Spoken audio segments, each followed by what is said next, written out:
والی معاشرت لاؤ، ماں باپ کے پاؤں دھو کے پیو۔ ماں باپ تمہاری جنت ہیں، ماں باپ تمہاری جہنم ہیں۔ ماں باپ کو ٹیڑھی نظر سے دیکھا تو جہنم، اچھی نظر سے دیکھا تو جنت۔ کیا کمال ہے، قربان جائیں۔ میرے نبی نے کہا جب بیٹا ماں باپ کو محبت سے دیکھتا ہے، ماں کو دیکھے یا باپ کو دیکھے، تو اس کے لیے ایک حج کا ثواب لکھا جاتا ہے۔ اور ماں باپ جب اولاد کو ان کی خدمت کی وجہ سے محبت سے دیکھتے ہیں تو بیٹے کو غلام آزاد کرنے کا ثواب لکھا جاتا ہے۔ اللہ کے نبی نے فرمایا، بھائی بولو، اللہ کے راستے میں خرچ کرنے سے بھی زیادہ افضل خرچ کون سا ہے؟ اللہ کی راہ میں 1 روپیہ خرچ کرو 7 لاکھ کا ثواب ملتا ہے۔ تو آپ نے فرمایا اللہ کی راہ میں خرچ کرنے سے بھی زیادہ افضل کون سا خرچہ ہے؟ تو صحابہ نے کہا جی اللہ کو پتا، آپ کو پتا۔ تو آپ نے فرمایا بیٹے کا ماں باپ پہ خرچ کرنا اللہ کی راہ میں خرچ کرنے سے زیادہ افضل ہے۔ اب میرے تو مر گئے، تمہارے زندہ ہیں تو کچھ کر لو، مر گئے تو پھر ہاتھ ہی ملتے رہ جاؤ گے۔ پر وہ بھی اب کسی کو توفیق نہیں ہوتی کہ کوئی افسوس اور غم ہو کہ کتنی بڑی دولت سے میں محروم ہو گیا۔ آپ جنت میں تشریف لے گئے تو قرآن کی تلاوت سنی۔ آپ نے کہا یہ کون تلاوت کر رہا ہے؟ کہا جی نعمان بن حارثہ۔ نعمان بن حارثہ تو مدینے میں بیٹھا ہوا ہے اور اس کی تلاوت جنت میں کیسے جا رہی ہے؟ کہا جی ماں کا فرما بردار ہے، اس کی وجہ سے اس کی تلاوت جنت میں بھی آتی ہے۔ کہ تم نے اتنے لاؤڈ سپیکر لگائے ہوئے ہیں پھر بھی لوگوں کو پوری طرح باہر والوں کو سنائی نہیں دیتا ہوگا، اور نعمان اپنے گھر میں بیٹھ کے تلاوت کرتا اور آواز جنت تک جاتی ہے۔ کیا چیز لے گئی؟ نہ جہاد، نہ تبلیغ، نہ نماز، نہ صدقہ، نہ تہجد، نہ علم، نہ حدیث، نہ تفسیر، نہ کیا چیز لے گئی؟ ماں کی خدمت نے آواز کو جنت تک پہنچا دیا۔ کیسی خدمت کرتے تھے؟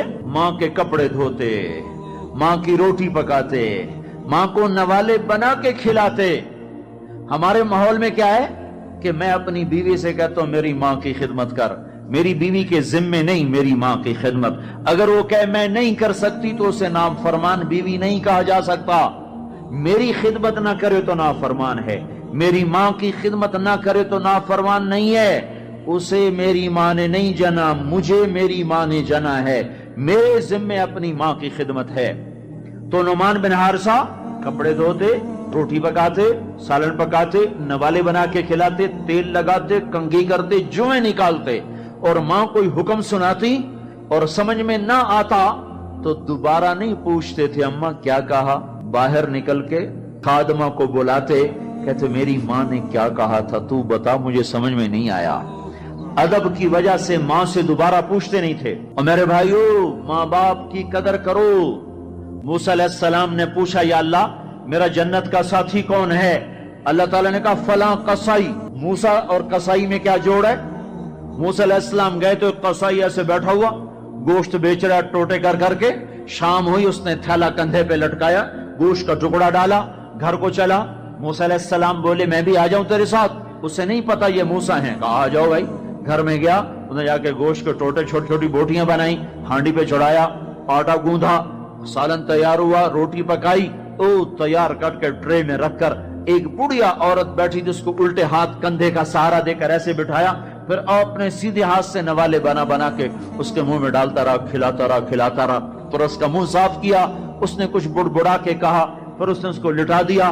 موسیٰ علیہ السلام نے پوچھا بھائی یہ کون ہے، کیا ماجرا؟ کہا میری اماں ہے، صبح جاتا ہوں اس کے سارے کام کر کے جاتا ہوں، شام کو آتا ہوں پہلے اس کے کام کرتا ہوں، پھر اپنے بچوں کو دیکھتا ہوں۔ موسیٰ علیہ السلام نے کہا یہ کچھ کہہ رہی تھی۔ وہ کہنے لگا کیا بتاؤں کیا کہہ رہی تھی؟ پاگل ماں ہے، جب بھی خدمت کرتا ہوں مجھے کہتی اللہ تجھے موسیٰ کا ساتھی بنائے جنت میں۔ میں کہاں اور موسیٰ کہاں؟ وہ جب بھی میں خدمت کرتا ہوں کہتی اللہ تجھے موسیٰ کا جنت میں ساتھی بنائے۔ آئے ہائے، موسیٰ علیہ السلام بولے تیرا کام بن گیا، تیری ماں نے تجھے موسیٰ سے ملا دیا۔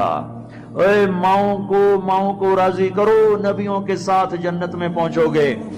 ہائے، میرے نبی سے پوچھا گیا تھا قیامت کب آئے گی، تو آپ نے یہ نہیں کہا تھا جب زنا زیادہ ہوگا، جب قتل زیادہ ہوگا، جب پتھروں کی پوجا ہوگی تو قیامت آئے گی۔ میرے نبی نے فرمایا تھا جب اولادیں ماں باپ کو ذلیل و رسوا کریں گی اس وقت قیامت آئے گی۔ جب ماں باپ سے ایسے بات کریں جیسے نوکروں سے کی جاتی ہے تو اس وقت قیامت آئے گی۔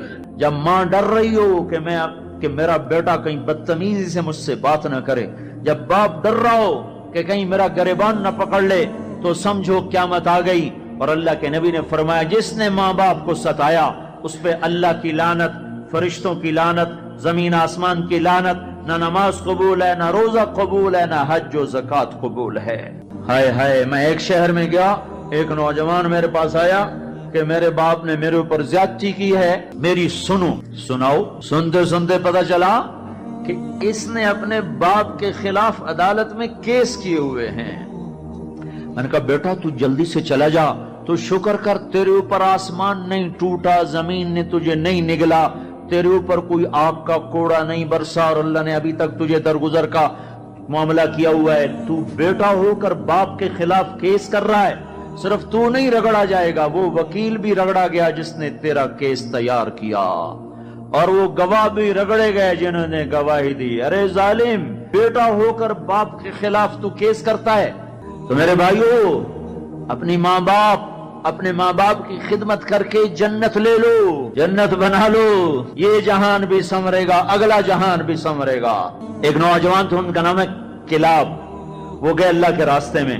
ماں باپ تھے بوڑھے، ضعیف، ہاتھ بھی کامتے تھے. تو ان کے باپ نے کہا بیٹا جب تو بچہ تھا ہم نے تجھے پالا، جب ہمارے ہاتھ کانپنے لگے نہ تیری ماں مجھے گلاس پکڑا سکے نہ میں خود پی سکوں، تو ہمیں چھوڑ کے چلا گیا. یہ اشعار جب حضرت عمر کو پہنچے تو انہوں نے فوراً آدمی بھیج کر اس بچے کو بلوایا اور مسجد میں کھڑے ہو کر، ان کا کوڑا تو مشہور تھا نا، کوڑا اٹھا کے مار مار مار اس کا حلیہ بگاڑ دیا. کہ بوڑھے ماں باپ کو چھوڑ کے جہاد میں جاتے ہو، بوڑھے ماں باپ کو چھوڑ کے جہاد میں جاتے ہو، مار جب تک تیرے ماں باپ زندہ ہیں تو اس گھر سے قدم نہیں نکال سکتے. اور میرے بھائیو، آج کل ماں باپ بڑے رسوا ہو رہے ہیں. آج کل ماؤں کی بڑی ناقدری ہو رہی ہے، باپ کی بڑی ناقدری ہو رہی ہے. اکثر نوجوان بیٹھے ہوئے مجھے نظر آ رہے ہیں. میں تمہیں اللہ رسول کی محبت کا واسطہ دیتا ہوں، میں تمہیں اللہ کا واسطہ دیتا ہوں کہ اپنی ماؤں کو، اپنے باپ کو راضی کرو. ہاں، نافرمانی کی بات کہیں، ماننا نہیں، گستاخی بھی نہیں کرنی. پچھلے سفر میں ایک نوجوان آیا، کہا جی داڑھی رکھتا ہوں، ماں بھی کہتی شیو کراؤ، باپ بھی کہتا ہے شیو کراؤ. میں نے کہا نہیں نہیں نہیں نہیں نہیں، بالکل نہیں اطاعت کرنی اس میں ماں باپ کی، لیکن گستاخی پھر بھی نہیں کرنی.